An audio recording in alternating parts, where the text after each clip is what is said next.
and embarrassing. I don't think you're bad people, but you proved yourself a disgrace as councillors.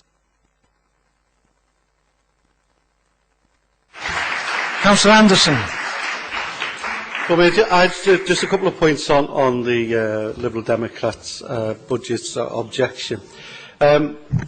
Maybe Councillor Kemp or Councillor Keaveney will tell us with regards to her statement about the mayoral fund. Maybe Councillor Kemp will be absolutely clear as the declared Liberal Democrat candidate for the mayoral elections. Maybe he will tell us if he wins the election, which is a big if, but if he wins the election, will he return the council back to a leader and cabinet model and therefore risk that fund? And maybe he'll answer that.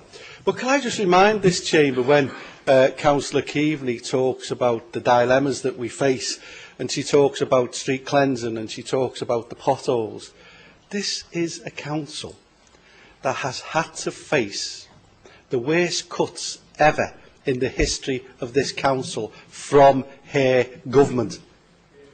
£150 million in 2 years. And she talks about £1 million and she talks about potholes. Well, let me just tell you that in our time in office, we have provided more money to deal with roads maintenance, despite cuts from central government to roads maintenance. And the fact is that, yes, the streets don't look as good as they are, but we're managing it because of the cuts that came from your government.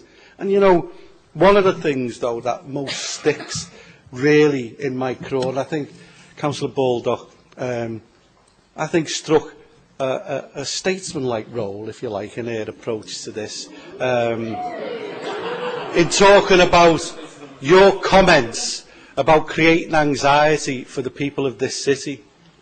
Here is a party supporting another party in a government that nobody in this city asked for, that's provided us with those £150 million worth of reductions in funding. That's meant 1,400 people having to lose their jobs in this city and services reduced. And you talk about anxiety. You talk about anxiety. Your hypocrisy knows no bounds. And you know, one of the things I just said to Councillor Brandt that I will have the opportunity to remind you in a couple of months' time. Well, of course, I won't have the opportunity to remind you in a couple of months' time, because you won't be here in a couple of months' time. But the fact of the matter is that this council, and I think even you, Councillor Keaveney, praised us last year about the consultation process that we'd engaged in. And I'm proud of the fact that we engaged with people in this city and talked about the tough decisions that we had to make. And that's what we've done. We've made tough but fair decisions. And I have to say, on record as well today, a huge thank you to the PCT for their contribution and support in enabling us to protect services,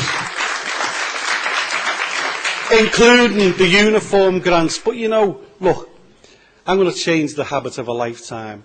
I'm not going to attack you any further, because you don't need attacking. You're attacking yourself with every hypocritical statement you make, and with your double standards. The people of this city are seeing more clearly exactly what you are. That is a bunch of lonely people struggling to find friends wherever you can find them, but you've got none. You've got none. And I've got more respect for the people outside demonstrating, because at least they've got the principles and the guts to stand up for something they believe. You stand up for no principles, and you stand up for every single vote that you can muster. You're a disgrace to politics in this city as a party.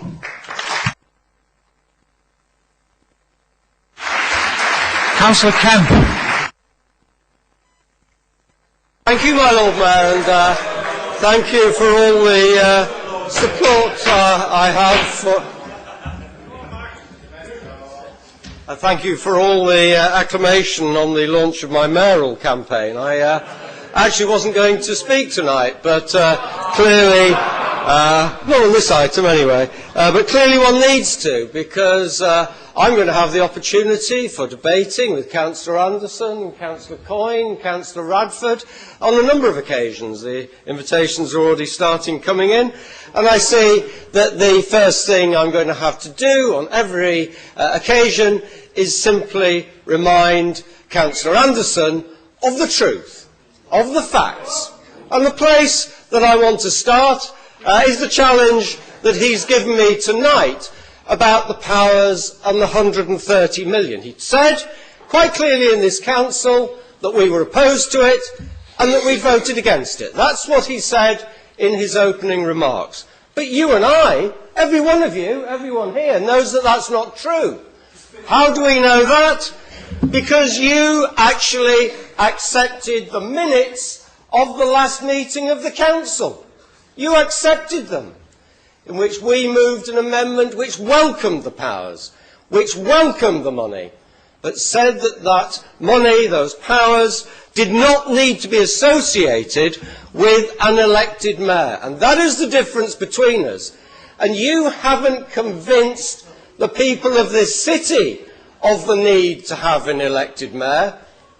Come to think of it, you haven't even convinced your own party. Because I got a new friend last night. That really nice, no, there's my wife as well, she's quite friendly. My new friend is that really good socialist, that really good long-serving Labour man, Peter Kilfoyle, who wrote to the Liverpool Echo last night making exactly the same points about the elected mayor that I had made at the last council meeting, exposing the hypocrisy of a party over there which says we have to have an elected mayor when they are the only people who think that. The government doesn't think that. Peter Kilfoyle doesn't think that. Even Steve Hilton, and I'm sure you're going to be very disappointed that Steve Hilton is going, doesn't think that. This is a really enthralling debate. However, I thought the debate was about the amendment on the budget. Well, indeed, my Lord Mayor, but I was challenged by the Leader of the Council, and he's such a dominating person that I felt the need to respond. Well, I've allowed you a bit of latitude. Can we now go back to the amendment? Let us deal with the matter in hand. And I'd like to start off, I don't know, I think it was Mr Walsh from Unite who was first here, to say there was a lot of truth in what Mr Walsh said, and I'd like to pay a particular thanks to the staff not only of this council, but of every council in the country. It has been unanimously agreed nationally by the employers' side that there should be no pay offer made to any of our staff this year, unless, of course, they get incremental payments. Unlike central government staff, they are in their first year of that this year. Our staff, effectively, are in their third year of that, and in the budget year that's being proposed, they will be in their fourth year, in which the whole of them have only had a 1% pay increase up to a certain level, and some have had nothing. So I think that's intolerable, and I think that's unfair, and frankly, I think national